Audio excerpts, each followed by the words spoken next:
എല്ലാവർക്കും നമസ്കാരം. ധാർമ്മികത ബൈബിളിലൂടെ എന്ന ഒരു സീരീസിന്റെ അവസാന ഭാഗമാണിത്. കഴിഞ്ഞ ജൂലൈ 20 ഞാനും ആശിഷ് ജോണും തമ്മിൽ നടന്ന ഒരു ഡിബേറ്റ്, ആ ഡിബേറ്റിനെ ആസ്പദമാക്കി ആരംഭിച്ച ഒരു സീരീസാണിത്. എല്ലാ എപ്പിസോഡിലും പറയുന്ന പോലെ ആവർത്തിക്കുകയാണ്. അതായത് ഈ ഒരു സീരീസ് ഒരിക്കലും അതിൽ കൊടുക്കേണ്ട ഒരു ആൻസർ ഉത്തരങ്ങളൊന്നുമല്ല. ആ ഡിബേറ്റിന് ശേഷം ഉണ്ടായ ഒരു ചർച്ചയും തർക്കമൊക്കെ ഉണ്ടായിരുന്നു. അതായത് ഞാൻ ഉദ്ധരിച്ച ബൈബിൾ ഭാഗങ്ങളൊക്കെ അതിനെപ്പറ്റി ഒന്നും വിശദീകരിച്ചില്ല, ബൈബിൾ ഭാഗം ഒന്നും മുഴുവൻ വായിച്ചില്ല, ജസ്റ്റ് കോട്ട് ചെയ്ത് മാത്രം പോവാണ്, അത് അടർത്തിയെടുത്തതാണ്. അങ്ങനെയുള്ള ചില ചർച്ചകളുണ്ടായി. അപ്പോൾ അതിന് ഒരു ആൻസറായിട്ട് നമ്മൾ എല്ലാ ബൈബിൾ ഭാഗം, അവിടെ പറഞ്ഞ എല്ലാ ബൈബിൾ ഭാഗവും പൂർണ്ണമായിട്ടും വായിക്കുക എന്ന ഒരു ലക്ഷ്യത്തോടെ ആരംഭിച്ച, അതായത് വ്യക്തമാക്കുക എന്നുള്ള ഒരു ലക്ഷ്യത്തോടെ ആരംഭിച്ച ഒരു സീരീസാണിത്. അപ്പോൾ ഇതിൻ്റെ അവസാന ഭാഗത്തിലേക്ക് കിടക്കുകയാണ്. ഇനിയൊരു എപ്പിസോഡ് ഉണ്ടെങ്കിൽ അത് തീർച്ചയായിട്ടും നിങ്ങളുടെ ചോദ്യങ്ങൾക്ക് ഉത്തരം പറയാനായിരിക്കും.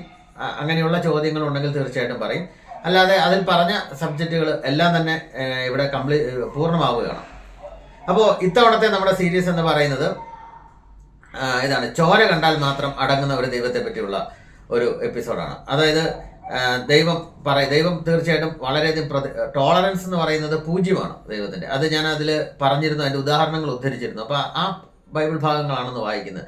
അതായത് പകരം വീട്ടി ചോര കണ്ട് ശേഷം മാത്രം അടങ്ങുന്ന ഒരു ദൈവമാണ്. അതായത് ആധുനിക സമൂഹത്തിൽ ഈ ഒരു ധാർമ്മികത വെച്ച് നമുക്ക് മുന്നോട്ട് പോകാനേ കഴിയില്ല എന്നുള്ളൊരു വാദത്തിൻ്റെ വിശദീകരണമായിട്ടുള്ള ബൈബിൾ ഭാഗങ്ങളാണ് നമ്മൾ ഇപ്പോൾ വായിക്കുന്നത്. അപ്പോൾ ഞാൻ കോട്ട് ചെയ്ത 2 രാജാക്കന്മാർ 2-ാം അധ്യായം 24 വാക്യം, 23, 24, 25 വാക്യങ്ങളൊക്കെ ആയിരുന്നു. അത് വായിച്ചില്ലായിരുന്നു. അപ്പോൾ അതിലേക്ക് നമുക്ക് പോകാം. ദൈവത്തിൻ്റെ പ്രവാചകനായ എലീഷയുമായി ബന്ധപ്പെട്ട ഒരു സംഭവമാണ്. അപ്പോൾ നമുക്ക് അതിലേക്ക് കിടക്കാം. ഇത് 2 രാജാക്കന്മാർ 2-ാം അധ്യായം 22-ാം വാക്യം തൊട്ട് ഞാൻ വായിക്കാം. അതിനു മുമ്പുള്ള ഒരു സംഭവത്തിന്റെ അവസാനമാണ് 22. ആ പേര് മാത്രം ഒന്ന് കൊണ്ടുവരാൻ വേണ്ടി. എലീഷയുടെ വചനം അനുസരിച്ച് ആ വെള്ളം ഇന്ന് ശുദ്ധമാണ്. അതായത് എലീഷ അവിടെ എന്തോ ഒരു സംഭവമൊക്കെ കഴിഞ്ഞിട്ട് ഉള്ള അവസാനം. അപ്പോൾ എലീഷയാണ് കഥാപാത്രം എന്ന് മാത്രമാണ്. അപ്പോൾ തുടർന്ന് ഇങ്ങനെയാണ് വരുന്നത്. അവൻ അവിടെ നിന്ന് ബഥേലിലേക്ക് പോയി. മാർഗമധ്യേ പട്ടണത്തിൽ നിന്ന് വന്ന ചില ബാലന്മാർ അവനെ പരിഹസിച്ചു. കഷണ്ടി തലയാ, ഓടിക്കൂ.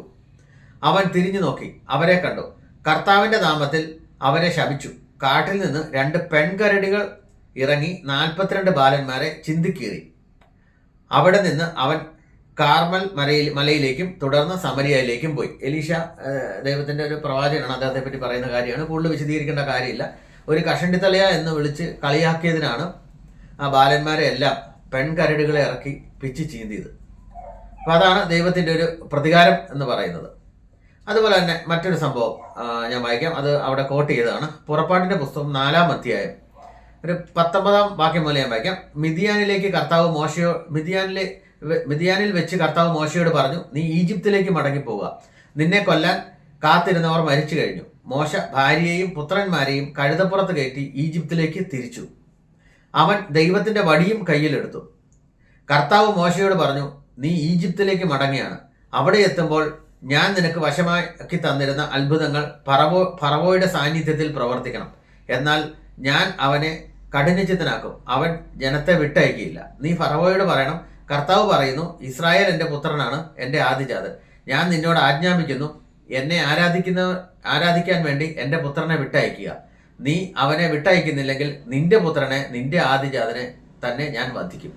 യാത്രാമധ്യേ അവർ താമസിച്ചിരുന്ന സ്ഥലത്ത് കർത്താവ് പ്രത്യക്ഷനായി മോശയെ വധിക്കാൻ ഒരുങ്ങി. ഉടനെ സിപ്പോറ ഒരു കൽക്കത്തി എടുത്ത് തന്റെ പുത്രന്റെ അഗ്രചർമ്മം ഛേദിച്ചു. അതുകൊണ്ട് മോശയുടെ പാദങ്ങളിൽ സ്പർശിച്ചിട്ട് അവൾ പറഞ്ഞു, നീ എനിക്ക് രക്തഭർത്താവാകുന്നു. അപ്പോൾ അവിടുന്ന് അവനെ വിട്ടുപോയി. അവൾ പറഞ്ഞു, പരിച്ഛേദന നിമിത്തം നീ എനിക്കും രക്തഭർത്താവാകുന്നു. അത് ഇത്രയേ ഉള്ളൂ. മോശയോട് പൊക്കളാനൊക്കെ പറഞ്ഞിട്ട് ദൈവം പറഞ്ഞ പോലെയാണ് മോശ ചെയ്യുന്നത്. പക്ഷെ മാർഗമധ്യേ വീണ്ടും കർത്താവ് പ്രത്യക്ഷപ്പെട്ട് മോശനെ വധിക്കാൻ തുടങ്ങി. അതെന്താണ് സംഭവം നമുക്കറിയത്തില്ല. സാധാരണ സാമാന്യ ബോധമുള്ളവർ ചെയ്യുന്നൊരു കാര്യമല്ല. പിന്നെ അതിൻ്റെ അകത്ത് എക്സ്പ്ലനേഷൻ ഒന്നും പറയുന്നില്ല. എന്നാൽ അങ്ങനെ വധിക്കാൻ തുടങ്ങി. അപ്പോൾ എന്താണ്, കർത്താവിനെ അല്ല ദൈവത്തെ ആ കൃത്യത്തിൽ നിന്ന് ഒഴിവാക്കാൻ വേണ്ടി മോശയുടെ ഭാര്യ ഒരു കൽക്കത്തി എടുത്തിട്ട് മകന്റെ അഗ്രചർമ്മം ഛേദിക്കുകയാണ്. അപ്പൊ ആ ഒരു രക്തം കണ്ട് ആണ് ദൈവം സംപ്രീതനായി മോശയെ വിട്ടു പോവാണ്. ആ ഒരു സംഭവമാണ്. എത്ര ഭീകരമാണെന്ന് നിങ്ങൾ ആലോചിക്കുക. രക്തം കാണുമ്പോൾ മാത്രം, അത് എന്തെങ്കിലും തെറ്റ് ചെയ്തതായിട്ട് പറയുന്നുമില്ല അവിടെ. പുറപ്പാട് 24 മുഴുവൻ വായിക്കാം. അതിൻ്റെ അകത്ത് ഈ സംഭവം മുഴുവൻ ഞാൻ വായിച്ചു. അപ്പോൾ ഇതാണ്, പ്രത്യേകിച്ച് തെറ്റൊന്നും കാണുന്നുമില്ല. ഇനി ഇതേ സംഭവം തന്നെ നമുക്ക് കാണാം ഇത് ഇസഹാക്കിൻ്റെ കാര്യത്തിൽ. പ്രത്യേകിച്ച് ഇസഹാക്ക് തെറ്റ് ചെയ്യുന്നില്ല, അബ്രഹാം തെറ്റ് ചെയ്യുന്നില്ല. പക്ഷേ ദൈവത്തിന് ഇസഹാക്കിനെ ബലിയായിട്ട് വേണം. ഉടനെ അബ്രഹാം കൊണ്ടുവന്ന് നമുക്കറിയാം. പ്രത്യേകിച്ച് വായിക്കേണ്ട കാര്യമില്ല, എല്ലാവർക്കും അറിയാവുന്ന കാര്യങ്ങളാണ്. ഇനി ഇതൊക്കെ പോട്ടെ, ഇതൊക്കെ വിട്ടിട്ട് സ്വന്തം മകൻ്റെ കാര്യത്തിൽ പോലും എന്താണ് ദൈവം എടുക്കുന്നത്? ദൈവം മനുഷ്യര് പാപം ചെയ്യുന്നു, അതിന് പകരം ദൈവത്തിൻ്റെ മകനെ കൊല്ലുകയാണ്. ആ ഒരു രക്തം കണ്ടാലേ ദൈവത്തിന് സമൃദ്ധി ആവുള്ളൂ എന്നുള്ളതാണ്. അപ്പം ഈ ഒരു ആശയമാണ് ഞാനിവിടെ പറഞ്ഞത്. കാരണം ഈ പകരം വീട്ടൽ കൊണ്ട് ഒരിക്കലും പാപം ഇല്ലാതാകുന്നില്ല. അപ്പൊ ക്രിസ്തു പോയി മരിച്ചു എന്ന് പറഞ്ഞുകൊണ്ട് ഒരിക്കലും ലോകത്തിന്റെ പാപം ഇല്ലാതാകില്ല. നിരപരാധിയായ ക്രിസ്തു മരണപ്പെടുന്ന ഒരു പാപം കൂടി അല്ലെങ്കിൽ ഒരു തെറ്റുകൂടി അവിടെ കൂടുകയാണ് ചെയ്യുന്നത്. ഈ ഒരു സാമാന്യ ബോധം പോലും കാണിക്കാതെയാണ്. മാത്രമല്ല ക്രിസ്തു അങ്ങനെ എല്ലാ പാപങ്ങളും ദൈവം തന്നെ ദൈവത്തിന്റെ പുത്രനെ കൊന്നിട്ട് പരിഹാരം ചെയ്യുന്നെങ്കിൽ മനുഷ്യന്റെ പാപം ചെയ്യാനുള്ള ലൈസൻസ് കൂടിയാണത്. ധാർമ്മികതയെ പറ്റി വളരെ വികലമായിട്ടുള്ള, അല്ലെങ്കിൽ ഒരു രക്തം കൊടുത്താൽ പാപം പോകുമെന്നൊക്കെയുള്ള വികലമായിട്ടുള്ള ഒരു കാഴ്ചപ്പാടാണ് ബൈബിൾ എന്നുള്ളതാണ് ഞാൻ അവിടെ പറഞ്ഞു വെച്ചത്. അത് നമുക്കൊരിക്കലും നമുക്കത് സ്വീകരിക്കാൻ പറ്റുന്ന, ആധുനിക സമൂഹത്തിന് സ്വീകരിക്കാൻ പറ്റുന്ന ഒരു രീതിയല്ല എന്നുള്ളതാണ്. അതിൻ്റെ 2 ഉദാഹരണങ്ങൾ ഞാൻ കോട്ട് ചെയ്തതിപ്പോൾ വായിച്ചു എന്നേ ഉള്ളൂ. ഇനി അടുത്ത ഒരു വിഷയം നമ്മൾ ചർച്ച ചെയ്തത്, ബൈബിൾ എന്ന് പറയുന്നത് ഒരിക്കലും നമുക്ക് അതിൽ തന്നെ സെൽഫ് കോൺട്രഡിക്ടറി ആണെന്നുള്ളതാണ്. വാക്കിൽ പിഴയ്ക്കാത്തവൻ പരിപൂർണനാണെന്നൊക്കെ ക്രിസ്തുവിൻ്റെ വചനം തന്നെ ആണ്. ബൈബിൾ ദൈവം ക്രിസ്തു ആകുന്ന, അല്ലെ ക്രിസ്തുവിൻ്റെ പിതാവാകുന്ന ബൈബിൾ ദൈവം ലംഘിക്കുന്നതായിട്ട് നമുക്ക് കാണാൻ പറ്റുന്നത്. അതായത് ഇനി അതൊന്നും വേണ്ട, ഏതൊരു പുസ്തകമാണെങ്കിലും ഏതൊരു ന്യായസംഹിതയാണെങ്കിലും സെൽഫ് കോൺട്രഡിക്റ്റിംഗ് ആണെങ്കിൽ പിന്നെ നമുക്ക് അതിൻ്റെ അകത്ത് ഒന്നും പറയാനില്ല. ബൈബിൾ തന്നെ സെൽഫ് കോൺട്രഡിക്റ്റിംഗ് ആണ് എന്ന് പറഞ്ഞ് ഞാൻ ജസ്റ്റ് കോട്ട് ചെയ്ത് വിട്ട 2-3 സെന്റൻസ് വായിക്കാം. 1, യാക്കോബിന്റെ ലേഖനം 1:13 പരീക്ഷിക്കപ്പെടുമ്പോൾ ഞാൻ ദൈവത്താലാണ് പരീക്ഷിക്കപ്പെടുന്നത് എന്ന് ഒരുവനും പറയാതിരിക്കട്ടെ. എന്തെന്നാൽ ദൈവം തിന്മയാൽ പരീക്ഷിക്കപ്പെടുന്നില്ല, അവിടുന്ന് ആരെയും പരീക്ഷിക്കുന്നുമില്ല. ദൈവം ആരെയും പരീക്ഷിക്കുന്നില്ല എന്ന് വ്യക്തമായിട്ട് പുതിയ നിയമത്തിൽ പറയുന്നുണ്ട്. ദൈവം ഒരിക്കലും ആരെയും പരീക്ഷിക്കുന്നില്ല. എന്നാൽ നമ്മൾ ഇത് തന്നെ പഴയ നിയമത്തിലേക്ക് ഒന്ന് പോയി നോക്കിക്കഴിഞ്ഞാൽ ഉൽപ്പത്തി പുസ്തകം 22-1 പിന്നീട് ഒരിക്കൽ അദ്ദേഹം തുടങ്ങുന്നുണ്ട്. പിന്നീട് ഒരിക്കൽ ദൈവം അബ്രാഹത്തെ പരീക്ഷിച്ചു.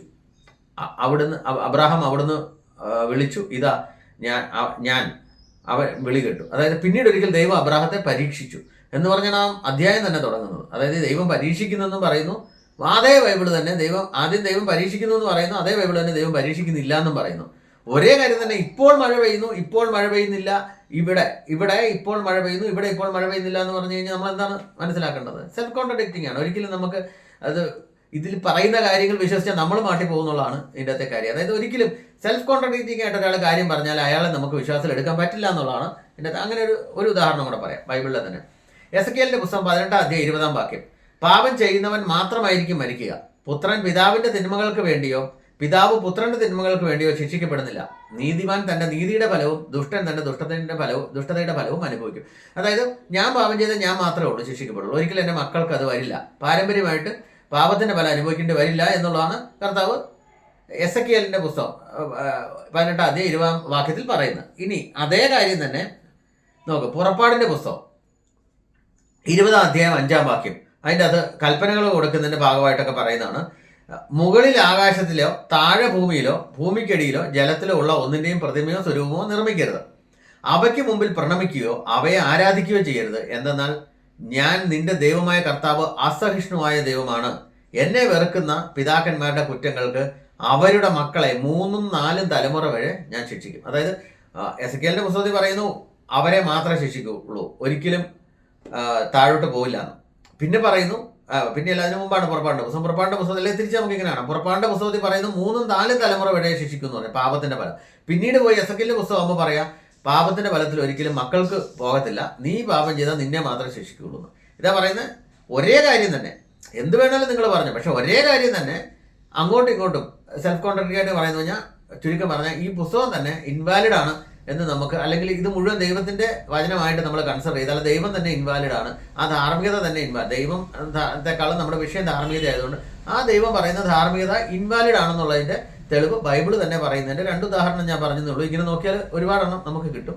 അപ്പോൾ ഇത്രയാണ് എനിക്ക് ഈ ഡിബേറ്റിനെ പറ്റി, അല്ലെങ്കിൽ ഈ ഡിബേറ്റിലെ ബൈബിൾ വാക്യങ്ങളെ പറ്റി പറയാനുള്ളത്. ബൈബിൾ ഞാൻ പൂർണ്ണമായിട്ടും അതിലെ വിഷയങ്ങൾ ബൈബിൾ പൂർണ്ണമായിട്ടും ഈ സീരീസിലൂടെ അവതരിപ്പിച്ചിട്ടുണ്ട്. അപ്പോൾ ഇനി നിങ്ങളുടെ ചോദ്യങ്ങളുണ്ടെങ്കിൽ തീർച്ചയായിട്ടും മറുപടിക്കായിട്ട് ഞാൻ എത്തും. എൻ്റെ സീരീസ് കണ്ടിട്ടുള്ള പ്രോത്സാഹിപ്പിച്ച ഒരുപാട് ഇടയ്ക്ക് കുറേ ഗ്യാപ്പൊക്കെ വന്നിട്ടുണ്ട്, എങ്കിലും കാത്തിരുന്ന് ഇതെല്ലാം കാണുകയും പ്രോത്സാഹിപ്പിക്കുകയും ചെയ്ത 13.8 ചാനലിൻ്റെ എല്ലാ വ്യൂവേഴ്സിനും 13.8 ചാനലിന് നന്ദി പറയുന്നു. നമസ്കാരം.